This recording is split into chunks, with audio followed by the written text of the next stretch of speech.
Hello students, today we will discuss H C. Verma physics and mathematics question 5। इस question में हमारे पास तीन वेक्टर्स हैं। ओ ए वेक्टर दिया है, डी वेक्टर है और एक बी सी वेक्टर है।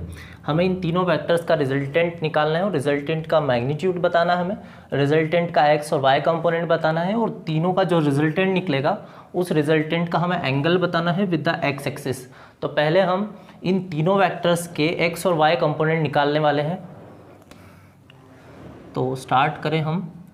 पहले हम ओ ए वेक्टर के एक्स और वाई कंपोनेंट निकाल लें, हम इसे रिजॉल्व कर लें। तो जो इसका एक्स कंपोनेंट निकलेगा वो अलॉन्ग एक्स एक्सिस निकलेगा, अलॉन्ग पॉजिटिव एक्स, और जो इसका वाई कंपोनेंट है वो अलॉन्ग पॉजिटिव वाई निकलेगा।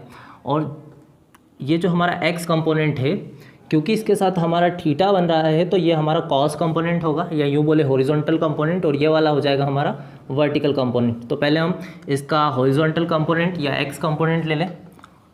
X component of O A vector, तो ये हो जाएगा 2 इंटू कॉस ले लें इसके साथ, cos 30, 2 इंटू कॉस 30, cos 30 होता है √3/2, ये कैंसिल हो जाएगा 2 से 2 और ये आ जाएगी वैल्यू 1.732। तो हमारे पास ओ ए का एक्स कंपोनेंट है 1.732। अब वाई कंपोनेंट इसका रहेगा 2 into sine 30। O A vector का y कंपोनेंट या vertical component 2 into sine 30, sine 30 की वैल्यू हो जाएगी आपकी 1/2, 2 से 2 कैंसिल हो जाएगा, यहाँ पर आ जाएगा 1। तो हमने पहले वेक्टर को रिजॉल्व कर दिया एक्स एक्सिस के अलॉन्ग और वाई एक्सिस के अलॉन्ग। अब हम डी वेक्टर की बात करें तो डी वेक्टर जो है हमारा, इसे रिजॉल्व करने की ज़रूरत नहीं है क्योंकि ये अलॉन्ग द वाई एक्सिस दिया है, अलॉन्ग द नेगेटिव वाई है। तो हम डायरेक्ट इसका जो एक्स कंपोनेंट है वो 0 ले सकते हैं।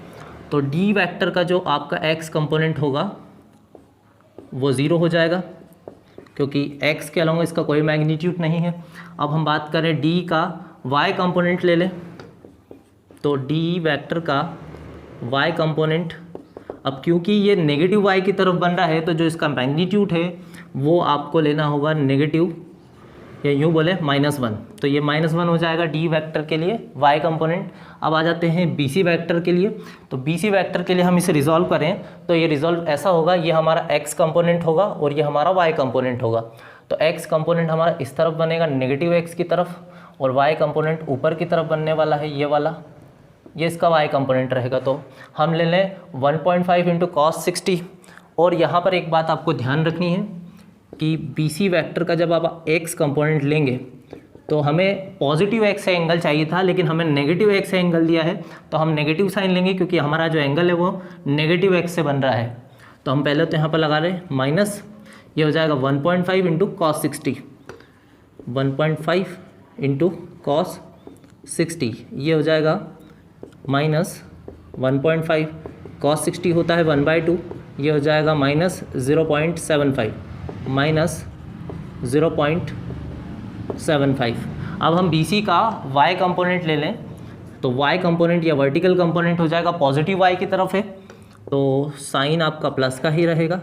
बी सी वैक्टर का y component 1.5 into sine, angle है हमारा 60, 1.5 इंटू साइन 60, ये हो जाएगा 1.5 इंटू √3/2, ये हो जाएगा 0.75 इंटू आप करेंगे 1.732, तो ये वैल्यू निकलेगी आपकी 1.3।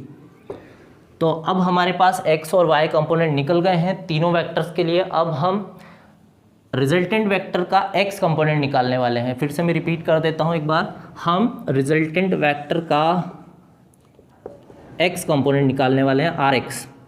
तो हम तीनों वेक्टर्स के x कंपोनेंट को प्लस कर लेंगे, रिजल्टेंट का x कंपोनेंट। तो ले लें x कंपोनेंट, पहले ओ ए का ये निकला था हमारा 1.732। अब हम ले लें डी का। तो डी का हमारा x कंपोनेंट हमने देखा था 0 था, तो ये ले लें 0। और हम ले लें अब बी सी के लिए। बी सी के लिए x कंपोनेंट इधर बन रहा है जो कि निकला था हमारा माइनस, तो प्लस माइनस माइनस हो जाएगा -0.75। जब आप 1.732 में से माइनस करेंगे 0.75 तो ये आएगा आपका 0.98। अब हम ऐसे ही रिजल्टेंट वेक्टर का y कंपोनेंट ले लें, तो रिजल्टेंट वेक्टर का y कंपोनेंट, तो तीनों वेक्टर्स के y कंपोनेंट प्लस कर लें, तो OA का y कंपोनेंट है हमारे पास 1, D का है -1 और BC का y कंपोनेंट हमने निकाला था 1.3, तो ये आ जाएगा प्लस का 1.3, ये +1 -1 कैंसिल हो जाएंगे और यहाँ से वैल्यू आती है आपके पास में 1.3। तो हमारा एक आंसर यहाँ पर आ गया है, हमने x और y कंपोनेंट निकाल दिए हैं रिजल्टेंट वेक्टर के, तो हमारा b पार्ट इसका सॉल्व हो गया है। अब हम बात करें इसके a पार्ट की, तो मैग्नीट्यूड चाहिए हमें रिजल्टेंट वेक्टर का, तो rx जो रिजल्टेंट का x कंपोनेंट है वो हमने निकाला, जो कि हमारा निकला है 0.98। अब हम ले लें इसका y कंपोनेंट हो जाएगा 1.3, तो ये हो जाएगा 1.3 इसको बोल देते हैं, ये है y कंपोनेंट ऑफ रिजल्टेंट। और इनके बीच जो एंगल रहेगा वो रहेगा अब 90 डिग्री। तो इनका जो रिजल्टेंट बनेगा, इसके बीच से जाने वाला है रिजल्टेंट। हमें रिजल्टेंट का मैग्नीट्यूड चाहिए। रिजल्टेंट का मैग्नीट्यूड आप किस तरह से निकालेंगे, क्योंकि अब आपके पास दो वेक्टर्स हैं और दो वेक्टर्स के पास बीच में जो एंगल है, दोनों वेक्टर्स के बीच का जो एंगल है 90 डिग्री है, तो आप डायरेक्ट करेंगे a² + b² अंडर रूट में। तो यहाँ से रिजल्टेंट का जो मैग्नीट्यूड है वो निकलेगा आपका a का स्क्वायर कर दें 0.98 का स्क्वायर प्लस जो b रहे पर 1.3 b का स्क्वायर, इसको सॉल्व करेंगे तो ये वैल्यू निकलेगी 1.6। तो रिजल्टेंट का जो मैग्नीट्यूड निकलेगा ये निकलेगा 1.6 सॉल्व करने पर। तो हमारा ए पार्ट भी सॉल्व हो गया। अब हम लास्ट पार्ट की बात करें तो ये जो हमारा रिजल्टेंट है इसका हमें एंगल बताना है विथ एक्स एक्सिस। तो ये जो एंगल रहेगा हम मान लेते हैं ये एंगल रहेगा हमारा अल्फ़ा, और अल्फ़ा निकालने के लिए हम यहाँ पर एक ट्राइंगल कंस्ट्रक्ट कर लें। तो यहाँ पर हम tan अल्फ़ा लगा लें, tan अल्फ़ा हो जाएगा हमारा perpendicular by base, tan alpha equal to ये होगा परपेंडिकुलर, और परपेंडिकुलर है हमारा आर वाई, तो ये हो जाएगा आर वाई, और नीचे आ जाएगा बेस है हमारा आर एक्स। तो आर वाई की वैल्यू हमने निकाल रखी है, आर वाई है हमारे पास 1.3 और आर एक्स यानी कि एक्स कंपोनेंट ऑफ रिजल्टेंट ये है हमारा 0.98।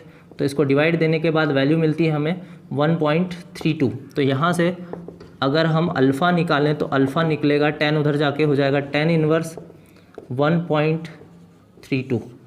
तो इस तरह से हमने इसके तीनों पार्ट सॉल्व किए। पहले हमने एक्स और वाई कंपोनेंट निकाला, फिर मैग्नीट्यूड निकाला रिजल्टेंट का, और फिर हमने रिजल्टेंट का एक्स एक्सिस से एंगल बताया जो कि निकला हमारा tan इनवर्स 1.32। आई होप पूरा क्वेश्चन आपको अच्छे से समझ में आया होगा। Thank you.